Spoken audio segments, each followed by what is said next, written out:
In this tutorial, I'll show you how you can win every search by harnessing the power of Semrush 1.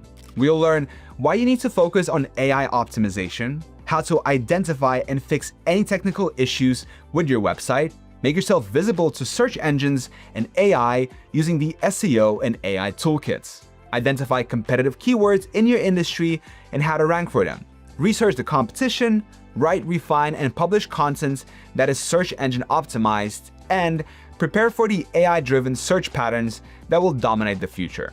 Before we get going, I'd like to thank Semrush for sponsoring this video. Now, let's get started by talking a bit about AI and how it searches for information. Chapter 1. Why bother about AI search in the first place? The danger is that your brand might rank well on Google, but be completely absent from the AI-generated answers people see. You could dominate Google search results, but if ChatGPT or Google's AI mode doesn't mention you, you're invisible to tons of potential customers. How many customers, you ask? Well, that depends on the survey you look at. But as an article in the Wall Street Journal from July 25 noted, chatbots are becoming the go-to source for online answers for many consumers, chipping away at the dominance of traditional web search and adding another avenue of outreach that brands must cultivate to connect with customers. This makes sense. After all, the number of searches conducted by AI will only increase as time goes on, and failing to prepare now will cost you in both the short and the long term. All right, with that in mind, there are 3 ways you can try to make your content more AI friendly. Be a top-ranking source in organic search engine results that presents clearly structured data broken into paragraphs using a plethora of bullet points, etc. And includes trusted references, backlinks throughout. And this is where Semrush 1 comes in. It's Semrush's newest offer, combining their excellent traditional SEO tools with brand new AI visibility tools in one package. It helps you track how you show up in Google and AI answers side by side. In short, you'll get the best of both worlds and reach more customers. All right, so now that you understand why it's so important to prepare your website for AI searches and how AI parses information, let's start talking about Semrush. Chapter 2. Onboarding, plans, and pricing. You can create an account and sign up for a 14-day free trial of Semrush 1 by clicking the link in the video description. By the way, this is my exclusive extended free trial, which you can only get through my affiliate link. Now, to activate the free trial, you will need to link a credit card to your Semrush account. Now, there are 3 different tiers: Starter, Pro Plus, and Advanced. I'll talk about each one in a few sentences. Starter. This is designed for individuals or small teams starting their SEO and AI visibility journey. It provides all the core features of both the SEO and AI toolkits, but with limited functionality. You can monitor up to 5 websites, projects, track 500 keywords and 50 AI prompts each day, and conduct competition research. This plan costs $199 a month. Pro Plus. This is geared towards growing brands, more serious bloggers, or mid-sized agencies. The main difference between Starter and Pro Plus isn't in capability, but in increased capacity. You can monitor up to 15 websites, track 1,500 keywords, and 100 AI prompts each day, as well as make use of Semrush's suite of content optimization tools. For these increased limits, it'll cost you $299 per month. Last up is Advanced. This plan is suitable for larger teams, agencies with multiple clients, or businesses with extensive online presences to manage. Advanced gives you everything in Pro Plus with even higher limits: 40 websites, track 5,000 keywords, and 200 AI prompts each day, and compare your brand's visibility against the competition using the Share of Voice tool. With access to everything Semrush has to offer, it costs $549 a month. For most people, the starter plan offers more than enough, though some of the tools I'll be showcasing in this video are only available on the Advanced plan. All right, with that out of the way, let's dive into Semrush and get started.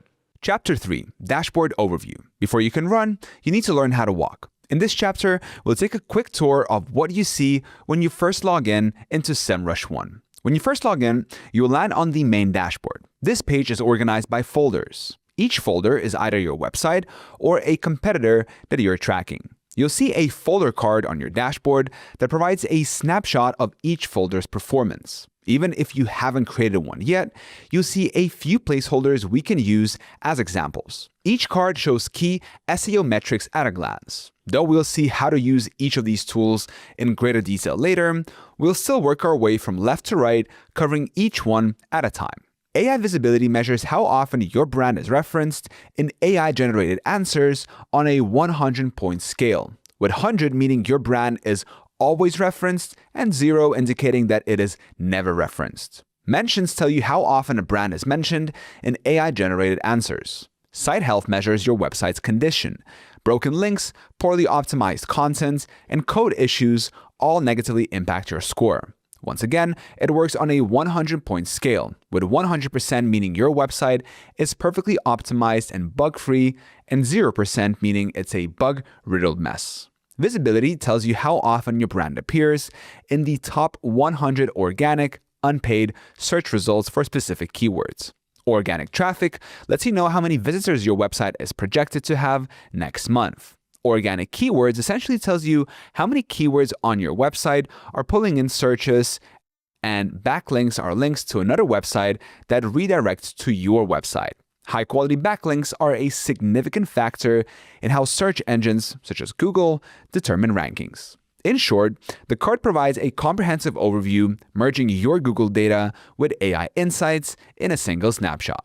Alright, now that you know your way around the dashboard, let's take a look at the sidebar on the left. This is where you'll access Semrush's toolkits. SEO. This is where you will conduct competitor and keyword research. It's also where you'll be able to focus on link building, getting other websites to link to your website, and check your on-page SEO, title tags, contents, etc., as well as your technical SEO, ensuring your website is visible and easy to navigate for search engines.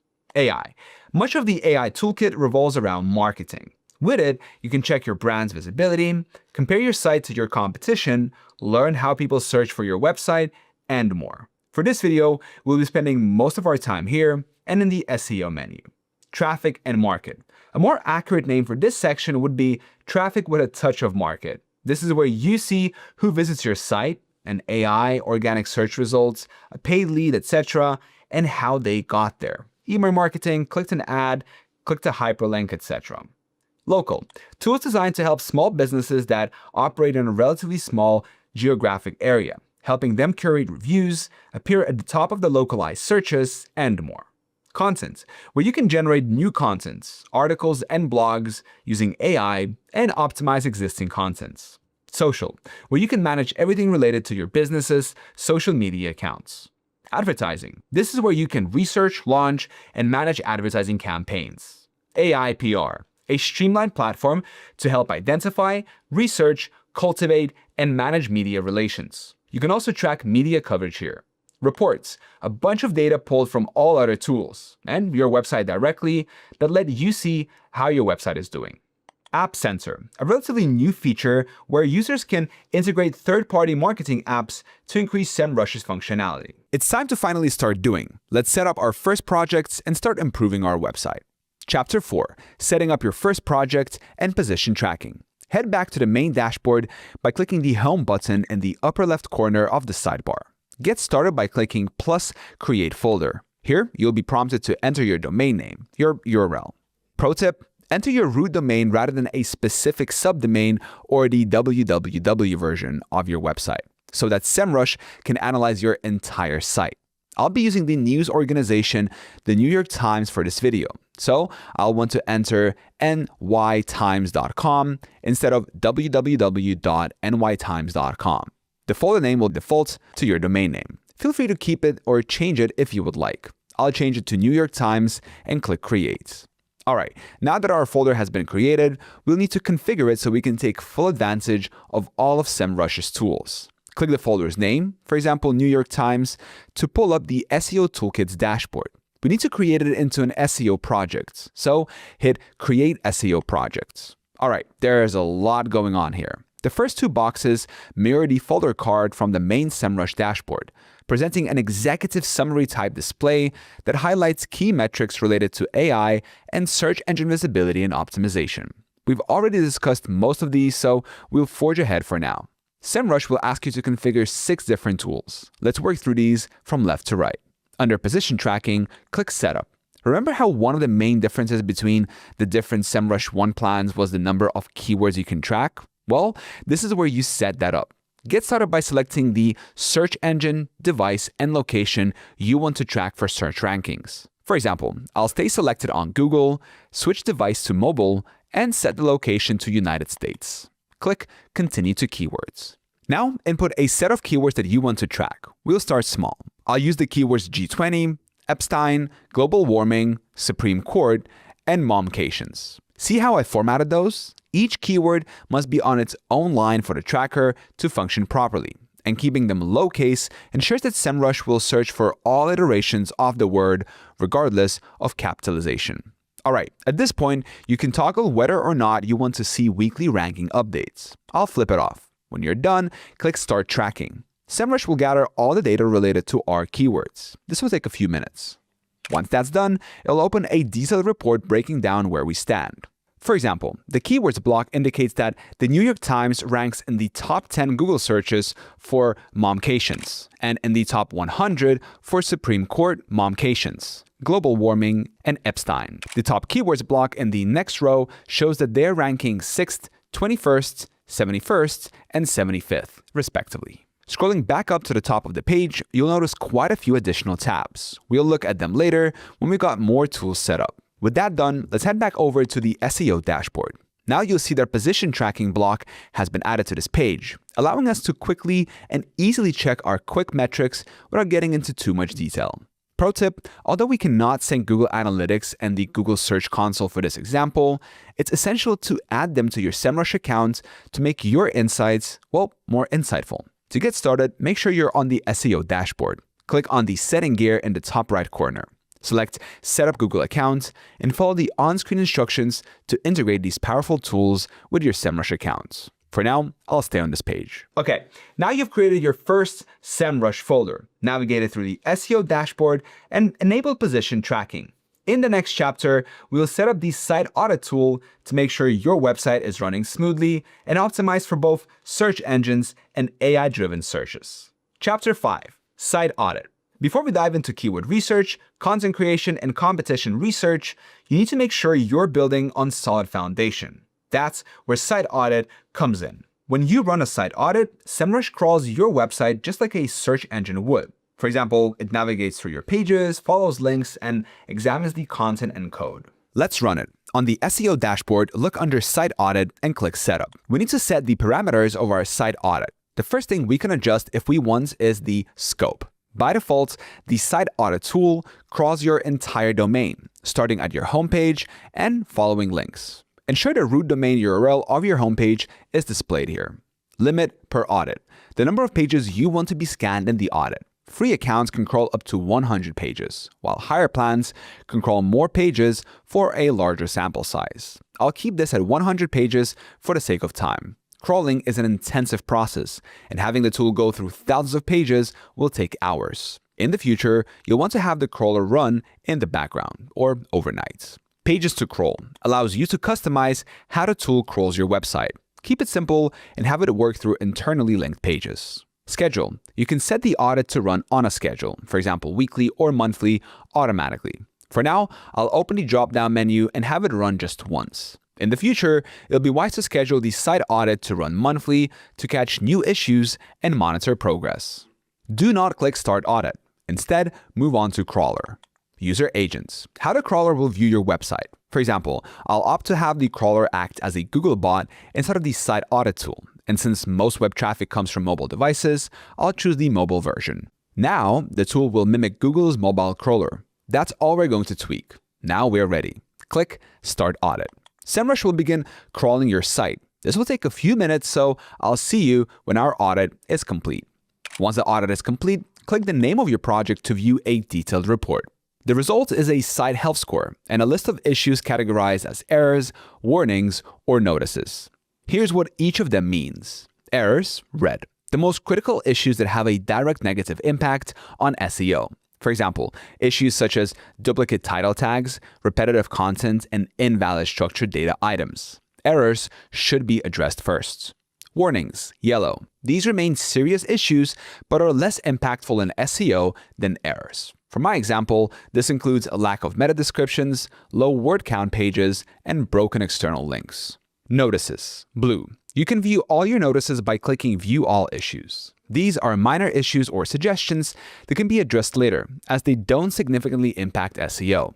For example, some URLs have only one internal link. This should be fixed eventually, but there are more urgent issues to prioritize first. Clicking on the number of issues will pull up a new menu listing the URL of each impacted page. For example, I'll click on the red number under Errors. Clicking on Why and How to Fix It will open a small pop-up where Semrush explains the issue and provides instructions on how to solve it. Pro tip: not all issues are equal. Focus on the following 4 problems first. Fix any crawl errors, broken links, missing pages, server errors first. If a page isn't getting crawled by Semrush, it isn't by Google or AI either. Your customers will not see it.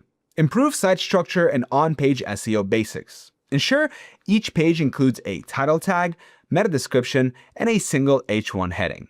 Duplicate content and tags. Remove all duplicate title tags and content to avoid cannibalization. Multiple pages in your own website competing against one another for a specific keyword.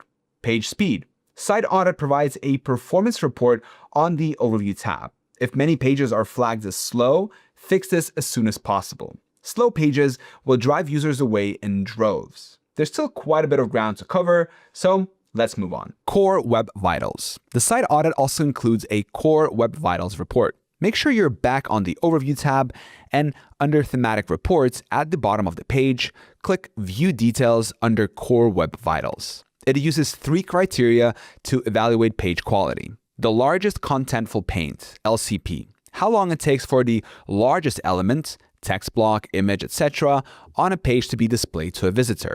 Total blocking time, TBT. How long it takes for your site to log and respond to user actions, and cumulative layout shifts, CLS. How often page elements shift due to ads, videos, or other dynamically injected content. Each will be categorized as good, needs improvements, or poor. If your report is in the red, don't worry, most of the pages it pulled from the New York Times need some serious TLC. Like before, you're able to click on each top improvements for a pop-up how-to, as well as pull up the links for each page by opening the affected pages. Remember, don't be overwhelmed if your first audit, like mine, lists hundreds of issues. Often, addressing a few key errors can significantly boost your site's SEO health. Now, click Go to Overview. So far, we've talked about how to improve your site's visibility on Google and Bing. But what about AI? Well, Site Audit now features a dedicated section for AI to ensure your site is AI-friendly. This happens in 2 blocks, AI Search Health and Blocked from AI Search. Let's look at the AI Search Health first. Click the number of issues. As we've seen many times already, you can click on each issue to view the page impacted and also get a solution in-app. Now, there's a whole lot more we can discuss regarding AI search, including how it works, what to watch out for, and how to structure your content for AI. However, I've already produced a video on this exact topic. I'll include a link in the description. Instead, let's head back over to the Overview page and talk about the Blocked from AI Search block. The overview will show you how many of the audited pages are visible to the top 8 AI search models. In the New York Times case, we can see they are purposely blocking AI. You won't want to do that for your business because AI search and regular search engine results differ in one key aspect. If a page is not visible to an AI, it will never appear in answers. Even if a web page is poorly coded, runs slowly, and has worthless content, it'll still be detected and findable using Google. With AI, even if your page is great, it cannot be found at all. With this in mind, updating your site's AI visibility should be your top priority. Fix the foundation, and you set the stage for all your SEO and AI search efforts to actually pay off in the long run. Still, while your server-side health is critical to your customer's experience and your SEO, it's only one small element of the larger whole. Chapter 6. Keyword Research. Keyword research is the discovery phase for content opportunities, and Semrush 1 includes several tools that can speed this process along. The first tool to know is Keyword Overview. You can find it in the SEO tab under Keyword Research. Go ahead and open it. This tool gives a quick snapshot of a single keyword's metrics, volume, difficulty, etc. To use it, click in the search box, enter a keyword, for example, global warming, select the domain you want Semrush to access, for example, newyorktimes.com. Click the project name as it pops up, choose a country database, for example, US, and hit search. In a few seconds, we'll have a host of metrics for this keyword to sift through, including how it relates to our website. At the top, we get an executive summary-like view of the keyword. Volume lets us know how many times people searched for global warming on Google. We also get a geographical breakdown of those searches. Next to that is personal keyword difficulty, PKD, an AI-powered metric that indicates how well our website is optimized for a specific keyword. In other words, how easy or difficult would it be for your website to rank for a particular keyword. In our example, Semrush suggests that it'll be quite challenging for the New York Times to rank well for our keyword, as the paper is only considered a moderate topic authority on the issue. This shouldn't be that surprising. After all, there are dedicated resources covering climate change, and the NYT covers a wide swath of issues. We'll skip ahead to intent, why someone is searching for this keyword, the cost per click, CPC advertising rate for this keyword, how competitive the CPC market is, and broader search trends over the last 12 months. This can be a great resource for identifying high-converting words that are not very competitive. Last but not least, we have a list of keyword ideas, or related keywords that Semrush thinks might be worth trying to rank for. We have much of the same information here as we did above, including the monthly volume and PKD. Of course, you can click on each keyword for a more detailed view. You can also see the number of searches framed as a question, and even enjoy a small keyword strategy section developed by Semrush.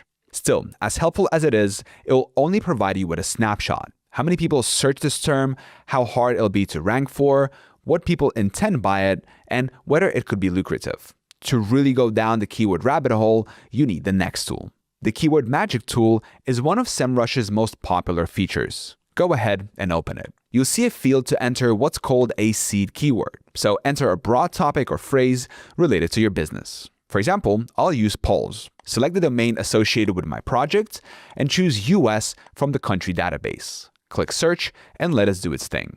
At first glance, this page probably looks overwhelming. Don't worry, here's how to make sense of it all.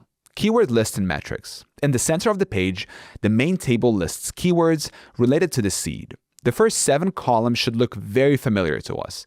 They are essentially identical to what we saw using the keyword overview feature. That said, there are still 2 new ones. First up are the search engine results page, SERP indicators, which show whether the keyword frequently appears in maps, videos, the knowledge panel that appears on the right-hand side when searching for a specific person, thing, or organization, etc. For example, election polls appears in 5 SERP features, whereas El Polo Loco appears in 8. The more SERP features that regularly use a particular keyword, the more beneficial and visible it and your website will be. It's also worth noting that any column can be sorted by clicking on it. Try sorting by keyword difficulty, KD%, to see the easiest or hardest keywords. There's also the updated section, which allows us to collect the most up-to-date data for a specific keyword. Simply click the arrow and wait for Semrush to fetch the latest data. It shouldn't take more than 10 to 15 seconds. Now, let's leave the main table for a moment and look to the left. The Keyword Magic tool automatically groups keywords by broad subtopics. This is incredibly useful to find niche topics. Click a group, for example, exit, to filter the list to keywords containing that word. Alright, now that you know your way around the table and the groups feature, let's see how to refine our search. Refine with filters. We've already discussed volume, keyword difficulty, intent, and cost per click, so we'll skip them here. If you want to follow along step by step, I'll set volume to 10,001 to 100,000. The chart will automatically update. To target easier keywords, I'll set keyword difficulty to possible, 30 to 49%. So if you noticed, we started with 1.2 million different keywords, but through these 2 filters, we chopped it down to around 30. Now, rather than walk you through the rest of the filters here, I'll give you a quick crash course. Match modifiers. These appear at the very top of the window, allowing you to switch between the types of keywords you want Semrush to identify. In other words, how specific or generic do the related keywords need to be to the original one. Further to the left, there's also an all versus questions toggle that is handy if you specifically want question format keyword queries, which often make great blog post titles like "How useful is election polling data?" Include, exclude words. You can require or exclude certain words. For example, include best to see only keywords that imply comparison. For example, best exit polls to predict the 2024 election. Pro tip: focus on quality over quantity. Targeting a few specific terms where you can satisfy the search intent is better than spreading yourself too thin. So, I hear you ask, how does this all tie into AI? Many of the keywords you find, especially the longer question-like ones, represent exactly the kind of things people might ask an AI assistant. So, while doing keyword research, pay special attention to questions and natural language phrases. These are your bridge between Google SEO and AI optimization. By targeting that question with your content, you're tackling both fronts. You have a chance to rank on Google and be the source that AI assistants will mention in their responses. Another pro tip: consider incorporating long-tail keywords, those longer, more specific multi-word queries, into your content. Though they have smaller search volumes, they often imply a very specific question or context that's tailor-made for an AI to search for. Now that we've seen how to use the Keyword Overview and Keyword Magic tool, let's round out this chapter by talking about the Keyword Strategy Builder. Go ahead and open it. The goal of this tool is to group related keywords into clusters that correspond to specific pages or topics. Let's try it out. I'll keep the tool set to domain-based, then enter my root domain and click Create. This tool takes a long time to complete, so like the site audit, you'll want to let it run in the background or work overnight. I'll see you when it's complete. Okay, the tool has compiled a list of 111 pages we need to improve, ranging from pages about the current governor of New York State to an article on how to treat and prevent tennis elbow. I'll open a tennis elbow page to show you what the tool found. When we click that page, we see a few basic metrics: the page's total search volume, the average keyword difficulty, and the audience's intent. We can also see how many keywords the page currently ranks for, 53, and the average SERP position of those keywords. At the bottom, however, is where we see what we came for: tons of keyword suggestions that'll make the content more SEO friendly. Not only does the Keyword Strategy Builder recommend 30 new keywords, it also tells us the intent of each, so we can make sure it matches with the article's existing search patterns, how difficult it will be to rank for each using keyword difficulty %, and the observed volume for that particular keyword in the last year. Using these three tools together then, you'll be able to identify which keywords your site ranks well for, which ones need improvements, and even which ones you're missing entirely. Keywords, though, are still only part of the picture. In the next chapter, we'll add another tool to the arsenal: corporate espionage. Chapter 7, competitor research. I'm joking, well, only so slightly. One of the best ways to improve your strategy is to look at what your competitors are doing. After all, if it isn't broken, then why fix? Semrush One makes competitor research easy and insightful, both for SEO and for AI. Better yet, it's totally legal. In this chapter, we'll cover domain overview, quick snapshot of any domain's performance, how to find competitors and steal their best keywords, as well as how to identify gaps in your competitor's SEO strategy. Let's dive right in. Domain overview. To access the domain overview tool, open SEO on the left sidebar and under the heading Competitive Research, select Domain Overview.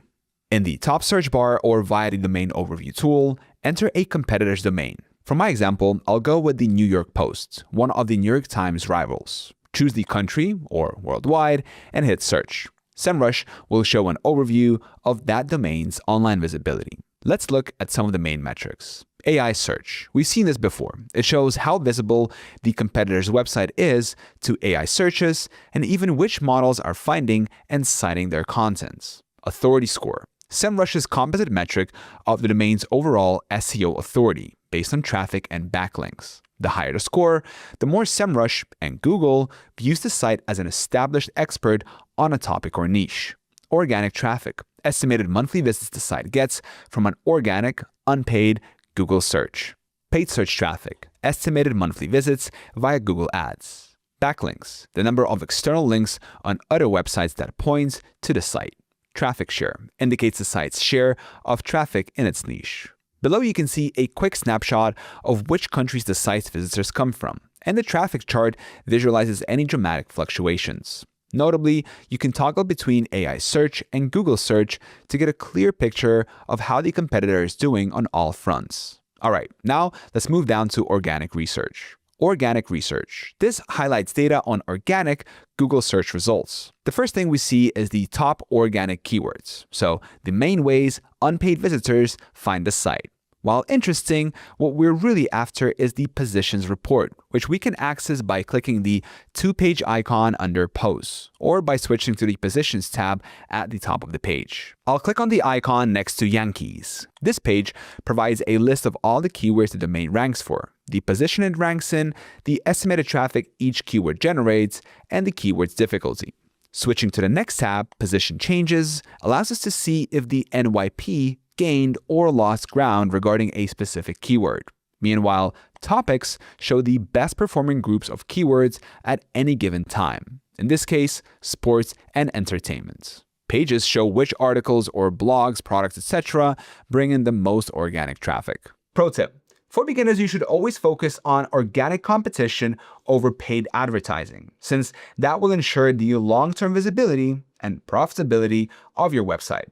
It also doesn't hurt that improving your website's functionality and content will boost your visibility to both search engines and AI models. So far, we've seen how to compare you and your competitors' AI and SEO optimization scores, analyze site traffic, and identify keywords that you and your competitors are using. What about something more specific, like keywords that are performing well for them that you are not using? That's where the keyword gap tool comes in. Go ahead and open that up in the left sidebar.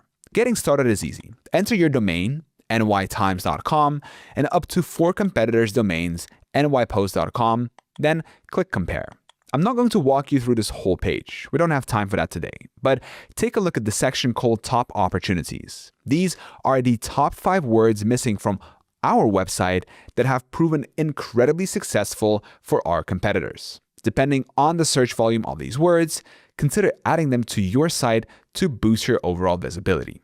As always, you can view far more by clicking View Details at the bottom of the Top Opportunities block. That will pull up a ton, literally well over 1 million, keywords that Semrush has identified. While a small business's website won't have anything close to 1 million or even 1,000 keywords here, the data is still going to be invaluable. If you run a small area business and your chief competitor is doing well on 12 keywords that you are not ranking for at all, then you can get to work, optimize your SEO strategy, and draw in new customers at their expense. You should also play around with the different filters here. You can see keywords you and your competitors both use, shared, ones they use that you aren't, missing, keywords that all competitors are outperforming you in, weak, keywords you're outperforming them in, strong, and finally keywords that you are not using but at least one competitor is, untapped. This is a quick way to build a to-do list of content or keywords to target, essentially a list of what's working for others that you either haven't covered yet or are underperforming in. Pro tip: this isn't about copying competitors verbatim, but about learning from their success. If they covered a topic and it's performing well, then cover it yourself with your unique perspective. Now let's take a closer look at the AI side of things. Click on the SEO dashboard to return to your domain. Now hover your cursor over AI and click on Competitor Research. This tool works the same way. Enter your domain and up to 4 competitors, then hit Run Competitor Analysis. Here we can again see each domain's AI visibility score, its estimated audience reach in AI answers, and its total mentions. More importantly, it identifies topics/prompts where your competitors are mentioned and you are not. This is the AI equivalent of a keyword gap. And if you'll notice, the filters work the same way they did for the keyword gap tool. For example, I'll switch the filters to prompts and missing. According to this, the top missed prompt for the NYT is what are the best gifts for dads on Father's Day? You can see that it's missed by hovering over the mentioned column. nytimes.com says missed and nypost.com says mentioned. This is a particularly good way for small businesses to outshine their competitors. If you can answer common questions in your niche, you'll be in a great position to increase your organic traffic.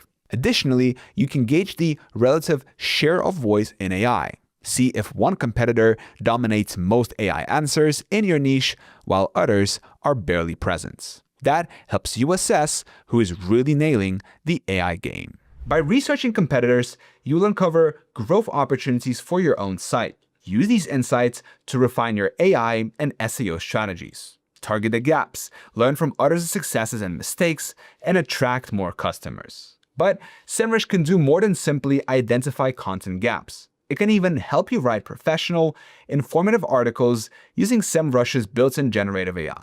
Let's see how. Chapter 8: Content Creation and Optimization. This is where you take all the keywords, prompts, and topics you found and turn them into high-quality pages. We'll cover 4 main tools in this chapter. Topic research, to brainstorm content topics ideas and find popular questions. SEO content template, to generate an SEO-friendly content brief for a given keyword. SEO writing assistant, to get real-time optimization advice as you write content. Works in Google Docs, WordPress, or directly in Semrush.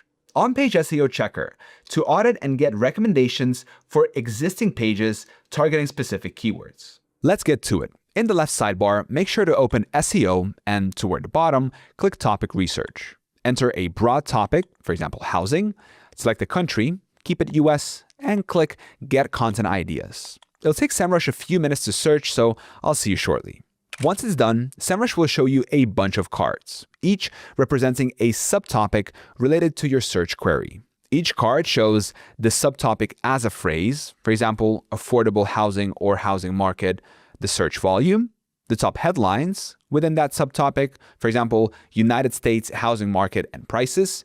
Click Show More, and you'll also see keyword difficulty percentage, topic efficiency, a Semrush-only calculation that considers volume and keyword difficulty and tells you whether you should pursue the topic. For example, under affordable housing, the score is high, meaning the volume is high enough and the keyword difficulty is low enough that competing here makes sense. Top questions, user questions related to this subtopic and related searches that are very similar. You can save something you found interesting by clicking the little icon to the right of each headline or question. Now, they're all in your favorite ideas lists. Think of topic research as the blueprint that the SEO content template will turn into a polished article. Speaking of that, let's go ahead and open it. This tool analyzes the top 10 Google results for a given keyword and generates an outline with recommendations to outperform those competitors. All you have to do is enter a keyword or a set of keywords that you want your article to focus on. My keywords will be housing affordability, housing market, New York City housing, and Mamdani housing policy. Press enter on your keyboard after typing each keyword to separate and log them for the tool. Next, select the location and device you want to optimize for. I'll use the US and keep phone. With that done, click Create Content Template. This process will take a couple of minutes, so I'll see you when it's complete. And we're back. The tool will begin by citing the sources it used to generate the outline, but we're interested in the key recommendations section. It contains semantically related keywords to include in your article, so words and phrases commonly found in the top pages. For my example, the top 3 are Rent Guidelines Board, Mayor-elect, and interest rates. Backlinks, a list of domains that the top pages backlink to. You'll want to dig a bit deeper and investigate each to ensure it's a reliable, unbiased source. Recommended readability score, calculated using the Flesch readability tests. A score of 50 indicates that these articles should be understood by the average high schooler. For marketing pieces, you want to see a much easier score, like 70 or 80.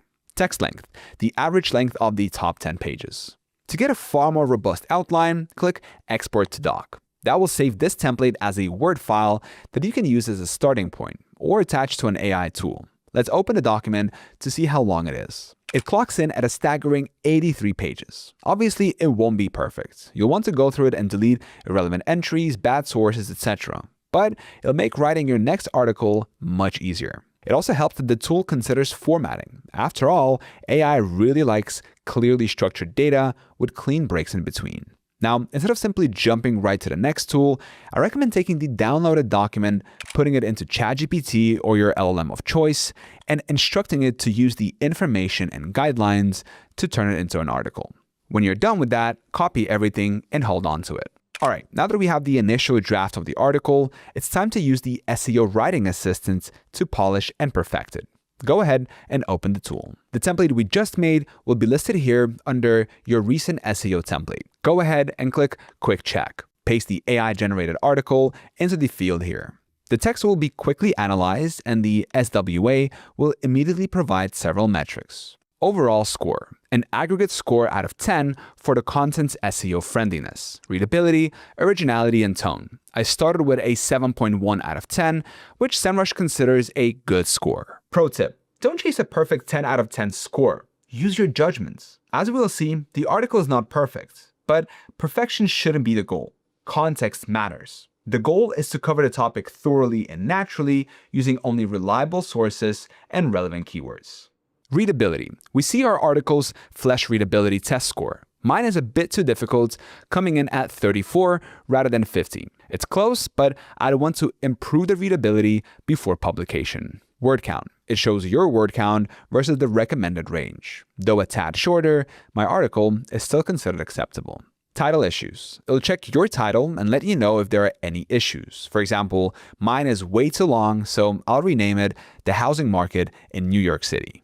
Content issues. This section works similarly to the previous one, identifying potential issues and recommending solutions. For example, ours wants us to consider splitting long paragraphs, rewriting difficult sentences, using more active voice, and replacing overly complex words. The SWA can actually do this for you. For my example, I'll click the first highlighted paragraph, then click Split.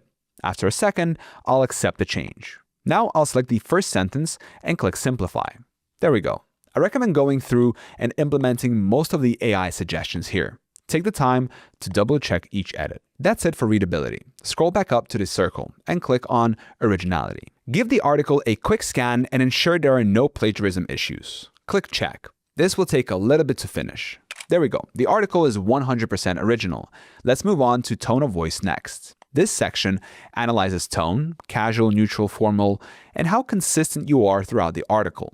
Given that this article is covering a relatively complex topic, somewhat formal strikes the perfect balance. I saved the best for last. Let's move to SEO. It will check if we used all the target and recommended keywords created by the content template. Beneath that is another section called Alt Attribute Issues. In short, it just tells us to add visuals or infographics to break up the wall of text. Far more important are the link issues it identified. You'll need to find reliable sources to backlink to. Still, after using the SCT and SWA, you'll have a piece of content that is SEO optimized from the start. It targets the right keywords, covers related terms, is of proper length, uses the right tone, and is the perfect reading level for your audience. Once you publish content on your site, you'll want to use the next tool to make sure everything's as it should be. The on-page SEO checker is like a personal consultant for pages you already have. You give it a URL and a target keyword you want that page to rank for, and the tool then analyzes your page and compares it to the current top-ranking pages for that keyword. Go ahead and open the tool. You'll be prompted to add your domain. Select the name of your folder. Keep the location set to the United States, but open the drop-down menu and switch device to phone. Click Continue. Next, you'll need to add pages to optimize. While I'll be going with auto import for the sake of time, you want to go through this manually and add your pages one by one. Start with your most important ones like your homepage and your key product pages. With that done, click Crawler User Agents. While you can only crawl the desktop version of your site, make sure to switch this to Googlebot. Click Collect Ideas, and I'll see you when Semrush is done doing its thing. Alright, so that's done. Semrush will now provide recommendations categorized by type. Strategy ideas. These are high-level suggestions such as adjusting title tags or combining similar pages. Backlink ideas. Identify authoritative websites that link to your competitors but not to you. User experience ideas. You need a Google Analytics account paired with Semrush. And if you do, Semrush can analyze all your user data and suggest design or content changes to help you retain users. Technical SEO ideas. Address technical issues that negatively impact your SEO, such as dead links. SERP feature ideas. If the page has a keyword that triggers a featured snippet and your page isn't optimized for that, it'll suggest making the page more snippet friendly. Semantic ideas. Related words or phrases to your keyword. Content ideas. Recommendations related to the page's text content. For example, include stock market in H1 or add semantically related keywords. To get a more detailed view of each suggested edit, click the blue Ideas button next to any page. That will give you a detailed breakdown of the categories we looked at earlier. All the tools we've looked at so far have focused on researching, writing, and optimizing content, as well as technical SEO. Now, let's see how we can generate additional backlinks and boost your site's authority. Chapter 9. Link building and brand strength. Backlinks are tough to get organically, and buying them is against the terms of service for Google and other major search engines. That's where the link building tool comes in. It streamlines the process of finding backlink opportunities and managing outreach to potential prospects. To get started, we'll need to build a link building campaign. Look at the left sidebar and select the link building tool. Enter your domain name or select your folder to get started. That will pull up this window, where you'll see the keywords we started tracking back in Chapter 4. While you can add more keywords, I'm going to keep going for the sake of time. Hit competitors in the bottom right. This is where we'll enter the websites we want to outperform. While the autofill feature has done a pretty good job in my case, it'll have a tougher time getting accurate competitor information for small or medium-sized businesses. Take the time to find up to 10 of your competitors and enter their domains. Once you're done, click Start Link Building. So, what exactly is the tool doing? Well, it's identifying websites that link to your competitors' websites, but not to yours. In other words, it's using your opponent's backlinks against them. I'll see you in a couple of minutes after the tool has done its thing. Using that input, Semrush generates a list of prospects, websites it deems potential link sources, along with reasons. For example, they link to a competitor or have an article on a related topic. Exactly how many prospects you will get will vary. I got over 1,000, but a small business will get far less. That doesn't really matter. Each prospect is valuable. Let's see why. Click View Prospects. This page looks overwhelming at first glance. So let's talk about how to navigate this page and start contacting potential prospects. Here's a typical workflow. First, review the prospects. Browse the list and decide which are worth reaching out to. Semrush provides information such as the site's authority score, its website type, and a priority rating. You can filter or sort by these metrics. At the top of the page, you can also add specific keywords you want the link building tool to take into account when identifying prospects. This is a great way to make sure the site you'll ultimately reach out to shares your interests and covers the same contents. Outreach in Semrush. This tool includes an email outreach module. Though you'll need to integrate your email with your account, I'll show you how it works. I'll click To in Progress. Now, open the In Progress tab at the top of the page. Here is where you can view a prospect's information, including their contact info. Pro tip. For many prospects, Semrush will find an email address or contact form, but not always. Sometimes you will need to do some legwork and search. Even if Semrush identifies a general email, it's always worth the effort to find an employee to serve as your initial point of contact. Browse their website and look through their personnel. Reach out by clicking Contact. Take the time to write a friendly, professional email. Get the most out of placeholder fields that personalize emails for you. Whenever you're done, send the email directly through Semrush. It will log it and wait for a reply. And that's it. You'll want to track the progress of each prospect, and you can quickly do that by looking at the status bar associated with each prospect. If the prospect was willing to backlink to your site, then you'll want to switch them to monitor by pressing the checkmark icon. Pro tip 2. Focus on quality prospects. Getting one link from a high authority, relevant site is far more impactful than 10 links from low quality sites. Semrush's scoring helps you make decisions here. Link building is time consuming, but the link building tool streamlines the process by identifying leads and tracking outreach.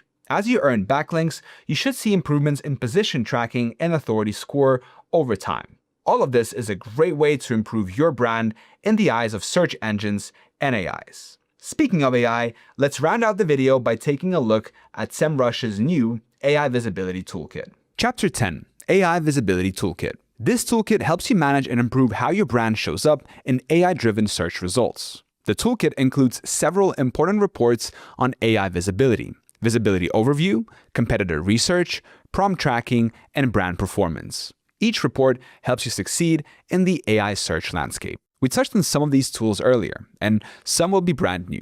Let's work our way through them, starting with the visibility overview. Enter your root domain and click Check AI Visibility. I'll walk you through everything the report has to offer. Just know that this page is comparable to the domain overview tool we looked at back in Chapter 7.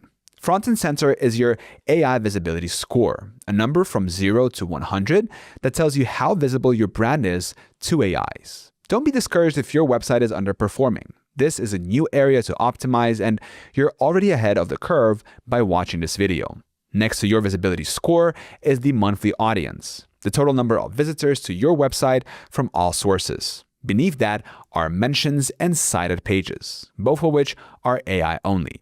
As you can see, AI will be a small part of your overall search volume. Out of a monthly audience of over 1.3 billion people, the New York Times was only mentioned 133,800 times in AI-generated answers, even though those answers cited close to 500,000 pages. The main takeaway, however, shouldn't be that AI accounts for only a fraction of the overall search volume. Instead, it should be the rate of AI searches increased by 20% in a single month. That means AI searches are a small but rapidly growing way to find information. At the top of the page, click the drop-down menu labeled All AI Platforms. This is where you can choose to sort the data by a single model. By the way, quick reminder, if you would like to try this tool out for yourself, you can use the link in the description of this video to sign up to Semrush 1. Using our link will give you an exclusive extended 14-day free trial. Now, below the headline metrics, you'll find the topics and sources table. This is where you should spend most of your time. It lists topics or prompts and shows whether your brand appears for each one. There are several different views, so let's take a look at each of them, starting with your performing topics. Topics and queries your content already answers. Topic opportunities, topics where competitors show up in AI answers, but you do not. Think of these as content gaps. Cited sources, external websites that are most cited in AI answers for your niche. Since all of Semrush's tools overlap, you probably want to try to build backlinks to as many of these sites as you can. Source opportunities, sources that are often cited for answers where competitors appear, but you are not. Again, think of this as a content gap problem. Cited pages, the pages on your domain that are getting cited in AI answers. With this in mind, consider the differences between a page that does get cited and one that doesn't. Why is that? Is the layout or structure different? Next up, we have the AI competitor research tool. Let's open it. We covered this tool in great detail back in Chapter 7, so I won't be going over everything in detail again. Enter your domain and up to 4 competitors and click Run Competitor Analysis. You'll get a side-by-side comparison of you and your competitors, showing you how your AI visibility score compares to theirs and how you stack up against the competitors on topics, prompts, and sources. In short, competitor research shows you who's winning in AI search and why. Go ahead and open the next tool in the sidebar, Prompt Research. In many ways, this tool is similar to keyword research. The only difference is that rather than identifying what people search for on Google, you're trying to figure out what people ask AI platforms. Let's get started. Type hurricane and weather tracking into the topic box and press enter on your keyboard. As usual, we have key metrics at the top. The total AI search volume for our topic, the number of topics related to our topic, the number of prompts related to those topics, the intent behind those prompts, as well as the number of brands mentioned and the source domains cited in answers. You can sort your answers by topics, prompts, brands, or source domains. I'll stick with topics and expand the view under hurricane and weather tracking. Now I can see the top prompts related to this topic, the AI response, the brands mentioned, and the sources cited. Speaking of brands, let's move on to the next suite of tools, brand performance. So far, the tools we've examined in the AI Visibility Toolkit emphasized quantity, specifically how frequently your content appears in AI-generated responses. This section focuses on quality, particularly the context in which you're cited. It's broken into 4 separate reports: brand performance, perception, narrative drivers, and questions. These reports all build on each other. Let's open the first tool, enter your domain, and press Analyze. Though I'll set the target location to the United States, if you have a small business, I recommend selecting a state, city, or county to get more relevant results. Regardless, keep the target language English. Click Get Started. You'll arrive at the brand performance report. There are 4 main data points: insights, share of voice versus sentiments, overall sentiments, and share of voice. Let's look at each one. Share of voice tracks brand mentions in AI answers within your industry and compares your slice of the market, your share of voice, against the market. In this example, you can see that the New York Times is leading the conversation with 18%, followed by the Washington Post at 6%, etc. Overall sentiment places your share of voice in context. In other words, it tells you whether the AI had something good, neutral, or negative to say about your brand. This insight is vital for reputation management. How, you may ask? Well, because the AI Visibility Toolkit is about more than simply improving your business in the eyes of large language models. After all AIs browse the web to find answers. That means if they speak favorably or negatively about your business, it's because your customers are. Share of voice versus sentiment combines the prior 2 metrics, allowing you to see how you stack against the competition on all fronts. Insights are AI-generated recommendations to help you outperform the competition. Let's move on to perception. We'll see a few duplicative metrics, but I want to talk about 4: competitive perception by platform, favorable sentiment over time, key sentiment drivers, and AI strategic opportunities. Competitive perception by platform compares your overall sentiment score to that of your chief competitors, allowing you to see how different AIs talk about you and your rivals. For example, we can see that the New York Times is leading, but the BBC is close behind. Favorable sentiment over time will track how you and your competitors' overall sentiment changes over time. This chart is updated weekly and will keep you in the loop. Key sentiment drivers essentially tells you what comprises your overall sentiment score, showing what the AI says you do well and where you can use some improvements. AI strategic opportunities builds on what you see in key sentiment drivers section of the report, essentially offering recommendations on how to improve your brand's image. It also assigns a time frame to each recommendation, helping you prioritize. All right, let's move on to narrative drivers. This part of the report essentially identifies what the AI says your business is known for, whether it's good or bad. Let's scroll past the top line metrics to break down by question. This is where you can view the most commonly searched questions related to your brand, as well as the AI-generated answer. These can be divided into 2 categories: non-branded and branded answers. For example, the top non-branded question is, which global news outlets are considered newspapers of record? Switching to branded questions, it is, how does New York Times global climate coverage compare with The Guardian and The Economist? Of course, at the bottom of the page, you also get more AI strategic opportunities to help boost your visibility and consumer sentiment. Finally, let's move to questions. The name says it all. This report lists the questions people ask AI about your brand or related to your industry. For example, we can see the topic distribution, the themes or topics people ask questions about, and query intent distributions, why people ask the question. Scrolling down, we see a much more in-depth breakdown of each topic, letting us identify on a per-topic level why people are browsing the New York Times. At the very bottom of the page, once again, is another set of AI strategic opportunities identified by Semrush, flush with detailed recommendations and a clear timeline. We have one last tool to talk about: prompt tracking. Prompt tracking is identical to the position tracking tool we set up in Chapter 4. But instead of tracking how you rank for Google keywords, you'll be tracking AI prompts. Setting it up is straightforward. Open the tool, click plus create SEO project in the upper right corner, enter your domain, and give the project a name. You'll get a pop-up saying you already have projects for this domain. That's okay. We're just creating an AI-only position tracker. Click create SEO projects. Under targeting, select either ChatGPT or Google AI mode as the AI you want to track. I'll go with ChatGPT. Select the United States as the location and click Continue to Prompts. Alright, like we tracked keywords, you can track multiple prompts at once, but they must occupy their own line. I'll use the top 4 prompts we identified using the prompt research tool. Show me weather apps, best weather forecast, weather radar app free, and what are the best tools to get real-time weather radar updates. Click Add Prompts to Campaign.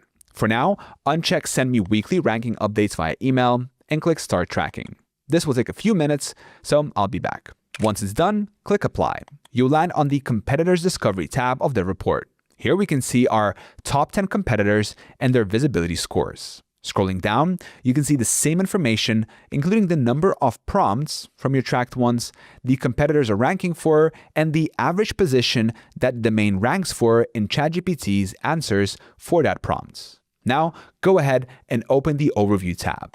Today, we can see that the New York Times wasn't visible for any of our tracked prompts. Below, in Rankings Overview, we can see a prompt-by-prompt breakdown of these missed opportunities, including the estimated daily search volume for the topic. You'll also get an AI visibility score for each prompt you track, making it easier to track your progress over time. If you haven't signed up yet, make sure to click the link in the description below. We're offering an extended 14-day free trial, so you have 2 full weeks to test drive these tools and start seeing results yourself. Thank you so much for watching, and I will see you in the next one.